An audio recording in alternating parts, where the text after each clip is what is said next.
ایک سارا کو دے یار آگے نہ جاؤ، آگے نہ جاؤ، کیوں جا رہے ہو؟ کون جا رہا ہے؟ آپ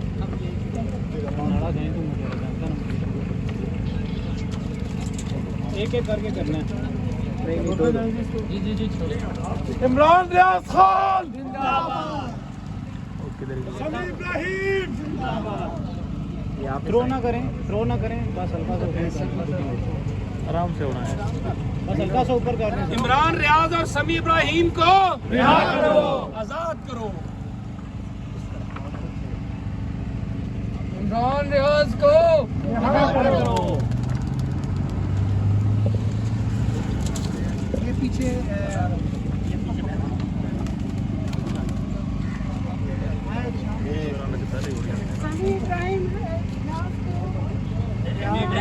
ملک صاحب تھوڑا سا نیچے ہونا، سمیع ابراہیم اور عمران ریاض کو رہا کرو۔ زینو اور زینو لوکیشن بتائیں۔ سمیع ابراہیم اور عمران ریاض کو رہا کرو۔ سمیع ابراہیم اور عمران ریاض کو کسی طرح رہا کرو۔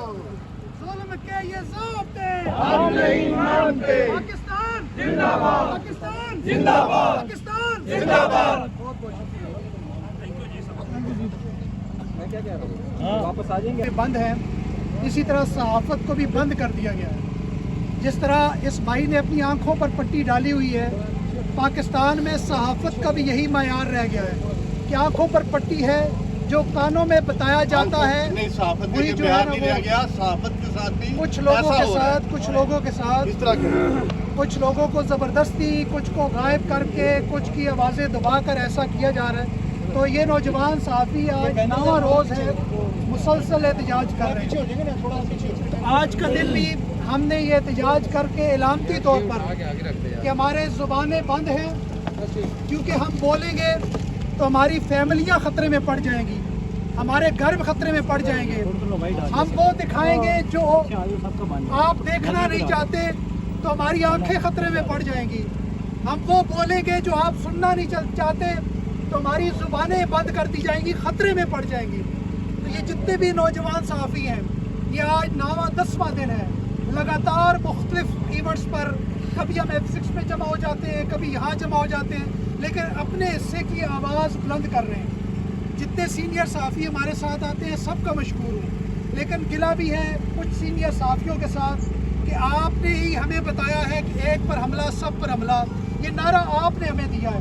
آئیے ہمارے لیے یہ مثال سیٹ کیجیے تاکہ ہم بھی کل آپ کے لیے بھی آواز اٹھائیں۔ کل کوئی بھی ہم میں سے جائے یا آپ میں سے جائے، کسی ایک پر تشدد ہو یا کسی ایک سائیڈ والے پر ہو، دوسری سائیڈ والے پر ہو، ایک بیانیے والے پر ہو، دوسرے بیانیے والے پر ہو، ہم نوجوان آپ کے ساتھ کھڑے ہونے کو تیار ہیں۔ آج ہم نے کافی سینئر صحافیوں کو میں نے ٹیکسٹ کیا، میں نے کہا خدارہ آئیں ہمارے لیے مثال قائم کریں کہ آپ بربریت کے، فسطائیت کے اس وقت میں کھڑے ہوئے ہیں۔ اور جہاں تک تعلق ہے عمران ریاض صاحب کا، عالمی تنظیمیں ان کی جان کے حوالے سے خدشات کا اظہار کر رہی ہیں، لیکن ان کے وکلاء، ان کی ٹیم، وہ اپنے ذرائع کے حساب سے وہ یہ کہتے ہیں کہ عمران بھائی خیریت سے ہیں، لیکن ہم بھروسہ کرتے ہیں ان کے ذرائع پر، ہمیں اللہ پر امید ہے، اور اس کے بعد اس ملک کی عدالتوں سے امید تھی، وہ بھی امید اب آہستہ آہستہ ڈلتی چلی جا رہی ہے، آہستہ آہستہ امید ختم ہوتی چلی جا رہی ہے۔ اگر اس ملک کی عدالتیں ہمیں آئین میں دیا تحفظ نہیں دیں گی جو ہمیں آئین دیتا ہے، آئین کہتا ہے بولنے کی آزادی، آئین دیتا ہے ہمیں اپنے خیالات کا اظہار کرنے کی آزادی، اگر ہمارے آئینی حقوق کو سلب کر دیا جائے گا تو پھر ہم کس دروازے پر جائیں گے؟ عدالت سے بھی ہمیں انصاف نہیں ملے گا تو پھر ہم کہاں جائیں گے؟ اس پاکستان میں پھر کس کا راج ہوگا؟ تو یہ سب کچھ واضح ہے، سب کے سامنے ہے۔ انشاءاللہ ہم نے جو یہ آواز اٹھائی ہے، اور میں ہمیشہ کہتا ہوں آپ سب نوجوان صحافی ہیں، لاکھوں کے حساب سے لوگ آپ کو دیکھتے ہیں، تو آواز جتنے کم اٹھائیں اس کی ریچ اتنی زیادہ ہے، کیونکہ آپ کے لاکھوں دیکھنے والے ہیں۔ یہاں پہ مجھے پتہ ہے کس یوٹیوبر کا، کس کسی جرنلسٹ کا، کس صحافی کا یوٹیوب چینل کتنا دیکھا جاتا ہے، میں آپ سب کو ذاتی طور پر جانتا ہوں۔ تو آپ کی آواز کمزور نہیں ہے، انشاءاللہ یہ آواز بہت بلند ہے۔ امید ہے کہ ہمارا آخری احتجاج ہوگا اور عمران ریاض خان صاحب اور سمیع ابراہیم صاحب جلد ہمارے درمیان۔ میں علی صاحب سے کہتا ہوں کہ ایک زندہ کو آزاد کریں.